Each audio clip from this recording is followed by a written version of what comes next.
Ananya is an alumna of CNM school. She was the head girl of the school and also secured All India Rank 1 in the Class 10 ICSE board examinations. She pursued the BA LLB honors degree from the National Law School of India University, Bangalore, and graduated in 2022. She was selected as an Aditya Birla Scholar and retained her scholarship for the entirety of her undergraduate degree. In law school, she actively participated in co-curricular and extracurricular activities and represented her university at several national and international negotiation and mediation competitions. Ananya is currently working as a qualified advocate at a reputed law firm in Mumbai in its dispute resolutions practice. She is trained in Hindustani classical music and enjoys learning languages. She will enlighten us on the topic Navigating the Digital Landscape, the impact of social media on youth identity. Over to you, ma'am. Thank you. I recently came across this reel on Instagram. The person in the reel posed a question which went something like this. If you were to pull away all layers of your identity, your job, your gender, your hobbies, your affiliations, how would you describe your core self? I found this question very difficult to answer. Honestly, I don't think I even have an answer yet. But as I was pondering over this, it struck me just how many different identities we have. For instance, I am a lawyer, a woman, an ex-CNMite. I am from Mumbai. I have my own set of opinions. My identity collectively includes all this and other, more nuanced facets too. I think it is important to engage with the idea of identity because that is how we find the right words and concepts to define ourselves, especially so in our youth. As teenagers and young adults, we are impressionable and in constant search of our identity. This is a critical phase of life where we are eager to explore questions such as, who are we? Who do we want to be? Who will we become? This is also the time period when we are forming our own opinions and our views on just about everything in the world. For instance, politics, society, culture, you name it. Till this time, our opinions are largely the product of our upbringing and immediate surroundings. We are aligned with the perspectives of our family and friends with usually very little to disagree on. However, things get trickier when social media comes into the picture. Navigating life as a teenager, the process of crystallizing the way we see the world around us and developing our own opinions becomes complicated online. Now, I am aware that identity and its interface with social media is a vast concept. Today, in the interest of time, I will limit it to one facet of our identities, our opinions, and the way we, as youth, form them in the age of social media. I would like to share some of my personal experiences in this regard, and I hope that helps you. I started using social media when I was about 15 years old, almost 10 years ago. Wow. Things were a lot different back then. For starters, I don't think I was very aware of what was going on around me and was certainly not as sensitive to or sensitized about the realities of life. I practically lived in a bubble, was very sheltered, and was quite content with it too. I remember being absolutely thrilled to find people online who shared my nerdy interests and hobbies. Like-minded individuals passionate about dystopian young adult novels, boy band pop music, and fan fiction. I know. I could spend hours reading Facebook and Tumblr posts about books and music and whatnot, and actively sought such content out. Now, you're all aware of how social media algorithms work, right? You watch one kind of content and they keep showing you more and more and more of it. So naturally, this is exactly the kind of content I kept seeing, and as you can imagine, the fangirl in me was utterly overjoyed. But see, this is still okay as long as it is about pop music and fantasy literature. However, this started happening for other more sensitive and consequential issues with an impact on real life too. Since I followed my family, friends, and relatives on social media, I was largely exposed to their views and takes on popular issues and events occurring at the time. Like I said, I was not very aware enough to be able to apply my own mind to it or to consider whether or not I actually agreed with these things.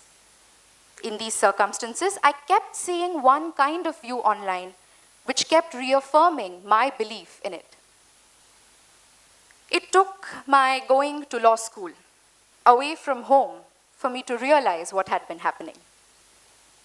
As lawyers, we are trained to think critically and to question things, to not take them at face value.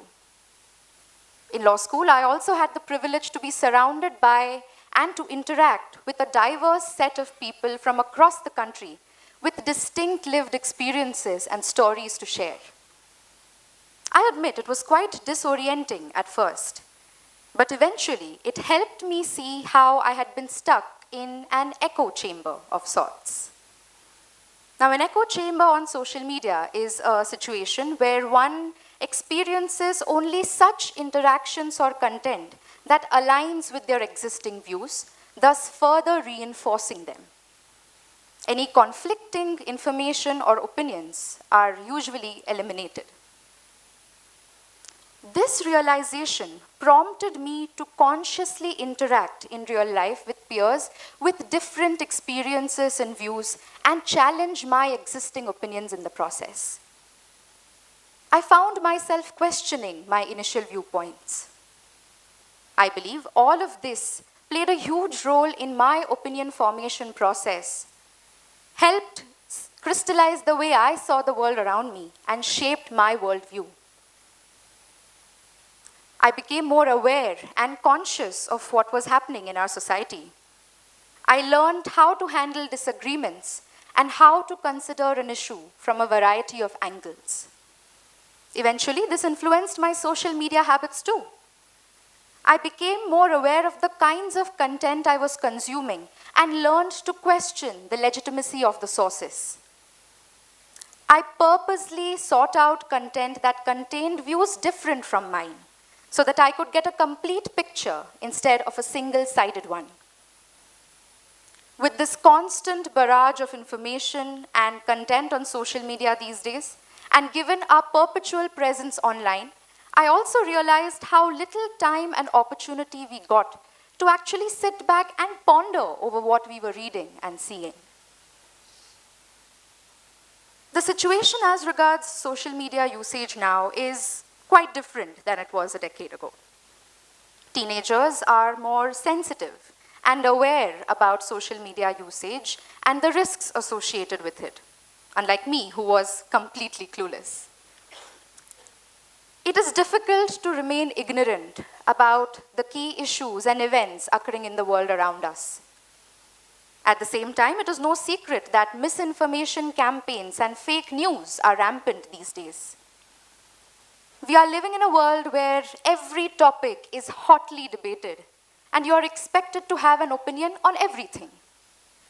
Social media influencers have a major role to play today and have gathered immense clout, which can be used to popularize certain kinds of views and opinions.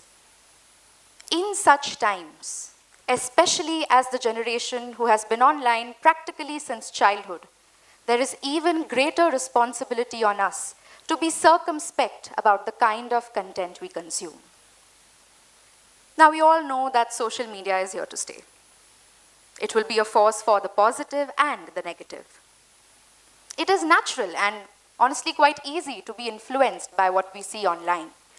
However, it is important to remember that our opinions and their online expressions can very well have a lasting impact on our lives, identities, and the way we choose to see the world around us. So, it is important to remain judicious in our social media habits. And I am still learning. Social media usage is confusing as it is, even without all this talk of identity and opinions. There are a few things that I try to remind myself of while using social media.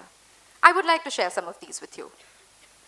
Number one, on social media, it is easy to see the world the way you want to see it, instead of how it actually is. Therefore, it is our responsibility to consciously expose ourselves to diverse views and opinions, to be able to formulate our own independent thoughts without being swayed by a one-sided narrative. Number two, be more open-minded. It is important to remain flexible in our views. We should be able to accommodate views that don't align with our own, without being dismissive of them from the get-go. Number three, step out of your comfort zone. Look for opportunities to meet people, in real life, not online, with different experiences and interact with them. This will also serve as a good opportunity to learn how to handle disagreements maturely instead of resorting to trolling online. Have conversations that may make you uncomfortable simply because it is a viewpoint that you have not encountered before. And number four, don't hesitate to question. Please take all content that you see on social media with a pinch of salt. More often than not, there are other sides to the story, and not all information is accurate. It helps to step back and consider what is being said instead of rushing in to take it as gospel truth. Now, I'm pretty sure you all must be thinking, this girl is trying to be a social media influencer herself. Top 4 tips to successfully navigate your social media landscape. But no, I am not. I only hope that my experiences can help you reflect on your social media usage. But yes, don't simply take my word for it. Think it over, look for other diverse points of view, carefully consider them, and then form your own opinion about it. Thank you.